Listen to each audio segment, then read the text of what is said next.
नमस्कार. वसई विरार शहर महानगरपालिकेच्या डी प्रभागात आज वसईच्या आमदार स्नेहा दुबे पंडित यांनी जनसंवाद दिन साजरा केला. ह्या ठिकाणी वसई विरार शहर महानगरपालिकेच्या सर्व विभाग प्रमुख येथे आलेले आहेत आणि सहाय्यक आयुक्त देखील आलेले आहेत आणि इथे राहणाऱ्या ज्या ज्या लोकांना काही समस्या होत्या त्या इथे आलेल्या होती. या सर्व बाबत आपण आमदार महोदयांशी बोलूया. मॅडम जी नमस्कार. नमस्कार मॅडम, आज या ठिकाणी जो जनसंवाद दिन साजरा केला ह्याबद्दल तुम्ही काय सांगाल? जनसंवाद हा प्रत्येक प्रभागामध्ये आम्ही ठेवतोय. याचा उद्देश हा आहे की या निमित्ताने सगळे महानगरपालिकेचे अधिकारी एका व्यासपीठावर उपलब्ध होतात आणि जनतेच्या ज्या काही समस्या असतात, जे काही प्रश्न असतात ते समोरासमोर त्यांचे ऐकता येतात. ज्या गोष्टींवरती तात्काळ कारवाई करण्यासारखी शक्य आहे ते आदेश तसे दिले जातात आणि जिथे शक्य नाही आहे, जे प्रस्ताव करणं गरजेचं आहे, जिथे सर्वे करणं गरजेचं आहे, तशा प्रकारे सूचना देऊन विकासाची कामं लवकरात लवकर कशी होतील, विकासाच्या कामांना गती कशी मिळेल, यासाठी हा जनसंवादाचा एक प्रयत्न आहे. आणि त्याला मला असं वाटतं इथल्या वसंतनगरी, एव्हरशाईन आणि प्रभाग डी मधल्या नागरिकांनी भरभरून आज प्रतिसाद दिलेला आहे. जवळपास आपल्याकडे 44 अर्ज आले. त्याच्यावरती आपण त्या 44 लोकांच्या समस्या, म्हणजे 44 लोक म्हणजे वैयक्तिक नव्हते, तर ह्यामधले बरेचसे हे सगळे जवळपास सार्वजनिक प्रश्न होते. कोणाचे गटाराचे होते, कोणाचे रस्त्याचे होते. इथे आता STP साठी जी लाईन खोदलेली आहे त्याचं रिस्टोरेशन झालेलं नाहीये, त्याचे प्रश्न होते. अनेक ठिकाणी गटारांवरती झाकणं नाही आहेत, अनेक ठिकाणी पाणी तुंबतंय, तसे प्रश्न होते. अनधिकृत बांधकामांचे प्रश्न होते, अनधिकृत फेरीवाल्यांचे प्रश्न, अनधिकृत बाजारांचे प्रश्न. तर हे सगळ्या अशा प्रकारचे प्रश्न आलेले आहेत, ते आम्ही हाताळले आणि त्याच्यावर योग्य ती कारवाई करण्याची या सूचना मी केलेली आहे. आणि मला आशा आहे की महानगरपालिकेचे सगळे अधिकारी स्वतःला लोकसेवक समजतात, त्यामुळे लोकांची सेवा करणं हे त्यांचं आद्य कर्तव्य मानून आज ज्या सूचना त्यांना मिळालेल्या आहेत त्या सूचनांचं पालन करून त्याच्यावरती कारवाई ते नक्की करतील अशी मला आशा आहे. आणि त्यांचा पाठपुरावा घ्यायला मी बसलेलीच आहे. त्याच्यामुळे त्यांच्याकडून करून घेणं हे माझं काम आहे लोकप्रतिनिधी म्हणून. ते माझ्याकडनं निश्चित होईल आणि त्यांच्याकडनंही सकारात्मक प्रतिसाद मिळेल अशी मला आशा आहे. अनाधिकृत फेरीवाल्यांविषयी तुम्ही बोलले, त्या अनाधिकृत फेरीवाल्यांसाठी काहीतरी धोरणात्मक कामकाज केलं पाहिजे. कारण एका वार्डमध्ये जेव्हा तुम्ही प्रेशर करता त्यावेळेस दुसऱ्या वार्डमध्ये ते अजून फिरत असतात. त्यासाठी तुमचं काय प्लॅनिंग आहे? या संदर्भाने आपल्या महानगरपालिकेचे आयुक्त श्री अनिल कुमार पवार साहेब यांच्याशी चर्चा झालेली आहे, अनेक वेळा चर्चा झालेली आहे. आणि त्या संदर्भाने माझा पाठपुरावाही सुरू आहे की अधिकृत बाजारांशिवाय आठवडे बाजार तर आपल्या महानगरपालिका क्षेत्रात बंदच झाले पाहिजेत. कारण आठवडा बाजार ही कन्सेप्ट ग्रामीण क्षेत्रासाठी होती, जिथे मार्केट उपलब्ध नाही, बाजार उपलब्ध नाही तिथे. पण आपल्या शहरामध्ये जागोजागी बाजार उपलब्ध आहेत, तर त्यामुळे हे आठवडे बाजार बंद झालेच पाहिजे. सुसज्ज असे प्रत्येक प्रभागामध्ये एक दोन बाजारची बांधणी झाली पाहिजे, तिथे अलॉट केली पाहिजे, जागा निश्चिती करून तिथे लायसन्स देऊन लोकांना तिथे बाजार स्थापन केले पाहिजेत आपण, जेणेकरून हे अनधिकृत बाजार भरणं कमी होईल. फेरीवाल्यांच्या बाबतीत तुम्ही म्हणत असाल तर आपण अनेक दिवसांपासून मी बघते, आधी 4-5 वर्षांपूर्वी ही परिस्थिती नव्हती.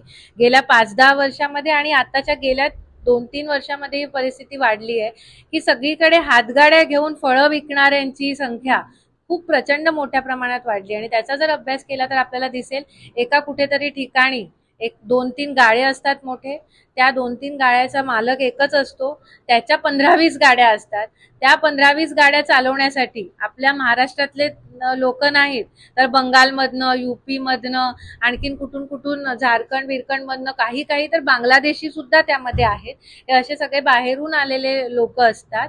त्यांच्याकडे काही आधार कार्ड नसतो, त्यांच्याकडे काही रहिवासी पुरावा नसतो, स्वतःचे ID कार्ड त्यांच्याकडे नसतात. अशा प्रकारची बाहेरून येऊन लोक ह्या फेरीवाले सगळे गाड्या चालवत आहेत आणि त्यामुळे ह्या शहराच्या सुरक्षिततेचा सुद्धा मोठा प्रश्न निर्माण झालेला आहे.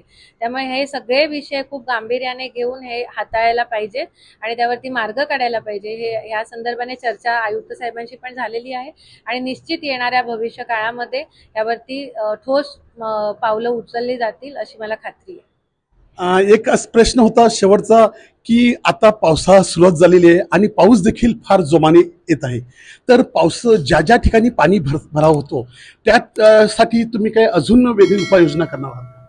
बघा, मला निवडून 6 महिनेच झालेले आहेत आणि हा पाणी भरण्याचा प्रश्न मी लहान असतानापासून भोगते हाच शब्द चांगला असेल तर ज्यांनी इतके वर्ष राज्य केलं त्यांनी ते का केलं नाही ह्यामध्ये पडण्यात आम्हाला रस नाही. आम्हाला करायचंय म्हणून आम्ही प्रयत्न करतोय. आता तर मला असं वाटतं की जे निरीने IIT 2018 साली वसईमध्ये सगळ्यात मोठा पूर परिस्थिती निर्माण झाली, जे पाणी त्यावेळेला आपल्या वसई विरारमध्ये साचलं ते 3-3, 4-4 दिवस लोकांच्या घरामध्ये तुंबून होतं.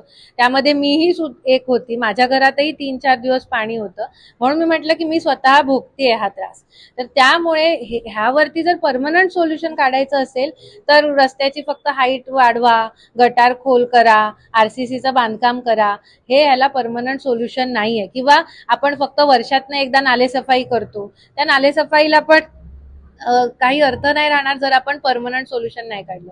तर IITचा सर्वे जो झाला, निरीचा जो सर्वे झाला, त्यामध्ये खूप चांगले परमनंट सोल्युशन्स दिलेले आहेत की होल्डिंग पॉन्ड्स तयार करणं आहे, जिथे जिथे गरज आहे तिथे तिथे पाणी साचण्यासाठी किंवा पाण्याचा निचरा होण्यासाठी जे जे त्यांनी उपाय सुचवले ते करणं गरजेचं आहे. आणि याचा जवळपास 297 कोटीचा प्रस्ताव ह्या निरीच्या कामांचा महानगरपालिकेने दिलेला आहे. तो शासन स्तरावर प्रलंबित आहे.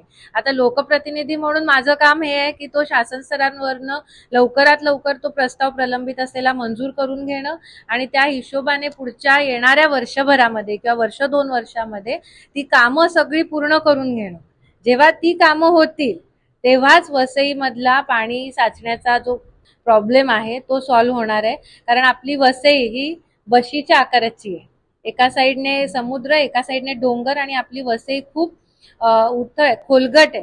त्याच्यामुळे डोंगरावरनं येणारं पाणी हे आपल्या वसईत साचतं. तसंच भरतीच्या वेळेला जे पाणी आतमध्ये येतं त्याच वेळेला डॅमचे दरवाजे उघडले जातात आणि मग पूर परिस्थिती निर्माण होते. तर ही सगळी परिस्थिती जर आटोक्यात आणायची असेल तर परमनंट सोल्युशन काढणं गरजेचं आहे आणि त्या दिशेने आम्ही चाललो आहोत. या पावसाळ्यामध्ये ती परमनंट सोल्युशन निघतील का? तर नाही, कारण त्याच्यावर काम चालू आहे.